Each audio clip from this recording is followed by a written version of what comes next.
This is George Corpse Grinder Fisher from Cannibal Corpse, and you're watching Stormbringer TV.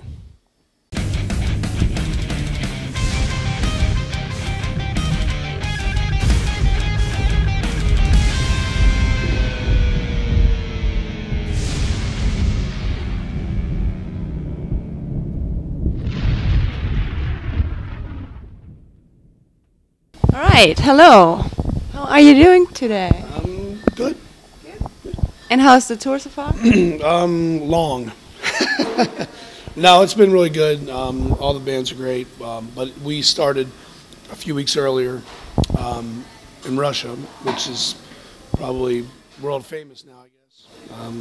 All the stuff that happened there. Yeah. But it's been great. You know, it's winding down. We have like 9 shows, I think now, 8 shows. So ready to get home and rest, but we've had fun.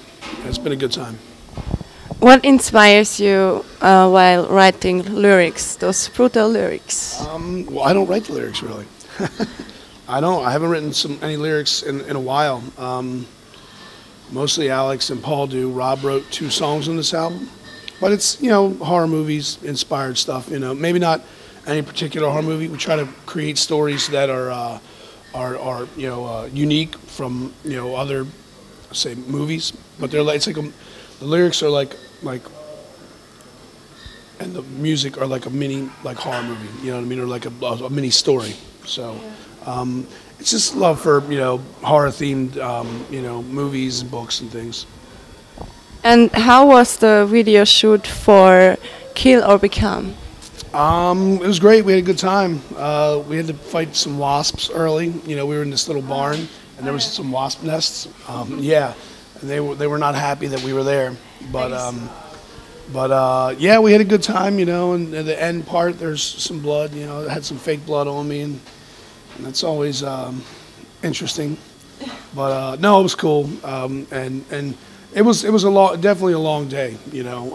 I was there, I think, longer than everybody else. They left a little bit earlier, but it was hot. That's another thing, because yeah, Florida, it's especially that time of year, it was really, really hot. But I think it turned out really good, and we've had a good reaction to the song as well as the video. So in the end, the uncomfortable heat and the wasps and whatnot were worth it, you know. All right, yeah, cool. Working with Brodsky's great, yeah. So he's awesome, director. Yeah. You know, he's great. So that definitely helps. You know, he's got a great attitude and he's hilarious. You know, so you know, working with him helps. You know, the whole process goes smoother. Mm-hmm. And when you are on tour, how can fans imagine a day like before the show and after a show? What do you do there usually?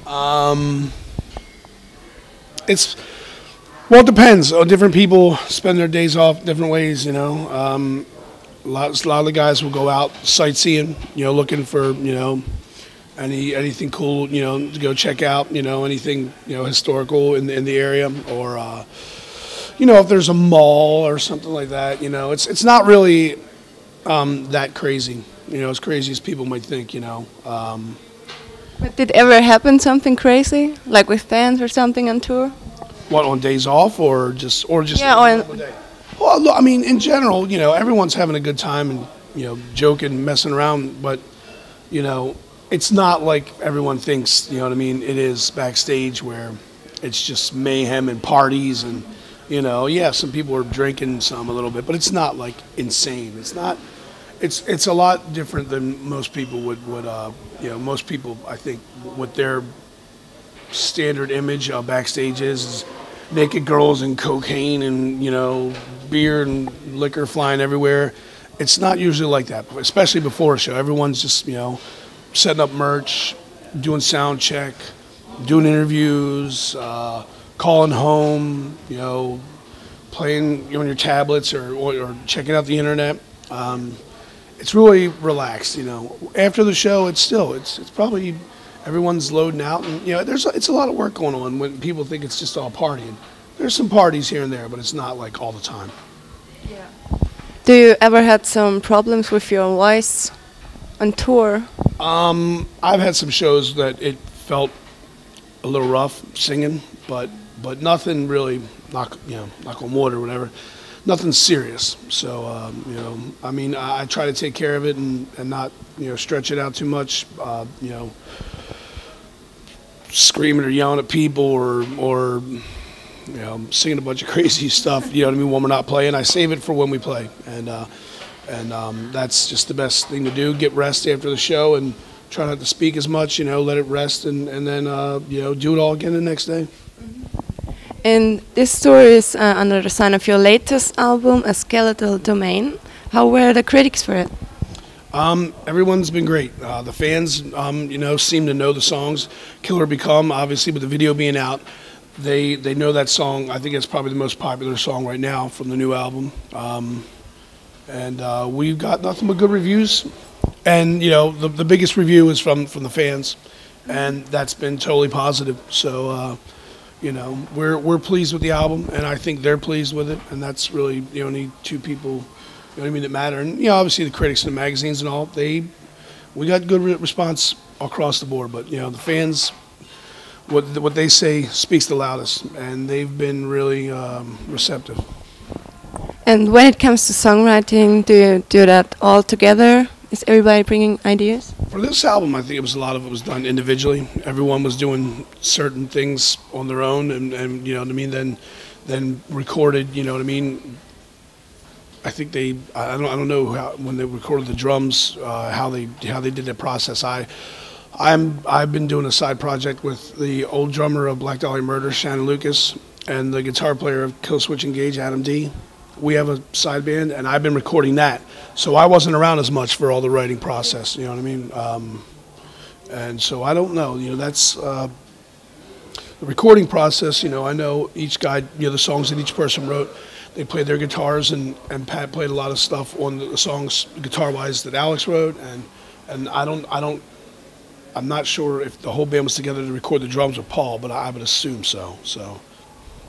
And would you say nowadays there are some good new death metal bands out there? Yeah, you know, I haven't really been like following that as much. I listen to a lot of old country music now. Yeah, you know, we've gotten a lot of CDs on this tour from bands, and we'll go home and we'll listen to everything. You know, I mean, you know, we're touring with Aeon and Revocation. They're both great bands, and you know, Revocation's sort of thrash death kind of mix. You know what I mean? And Aeon's just a pure, almost U.S. style death metal band, and they're both awesome. I mean, Aeon's been around. I think, you know, not I think, but they've been around a little longer than Revocation. But you know, yeah, there's a lot of great bands. I mean, we've been touring for a lot of years, and you know, we always get CDs from bands, and the next thing you know, they have a record deal. You know, it's like a lot of bands give you CDs that are like a demo that they did themselves, and then it ends up getting them signed. And so, that's really cool. You know, we go home usually and then sit down and listen to all the stuff we got. I probably have 20 CDs maybe, you know, that I have from bands on this tour. I'll go home and listen to them, and then see what's going on. And then usually sometimes labels will come out and give us, hey, here's this new album. So, yeah. That's really cool, yeah. And you are a part of the death metal history, you can say that, I think. And, yeah, how do you feel about that? I mean, we're just a part of it, I guess, you know. I don't know. I mean, it's hard to sit and think about it right now. I mean, it's still going, you know, we're still, you know, writing part of that history. And there's a lot of other bands that are part of it and have been a part of it and are going to be a part of it. So, I mean, I don't know. Our place in history is not really up to us, you know. Mm-hmm. Sure, I know that we're one of the most popular bands out there, if not the most popular that ever played this music. But one day that could change, you know. I mean, there could be a band that come along that just takes over where we, you know, left off, and takes it further than we did. That's, you know, so we just try to focus on doing tours and whatnot, you know. Yeah. All right, then it's already my last questions. What are your greatest dreams you haven't achieved yet? To be rich. Yeah, that's pretty much it. All right.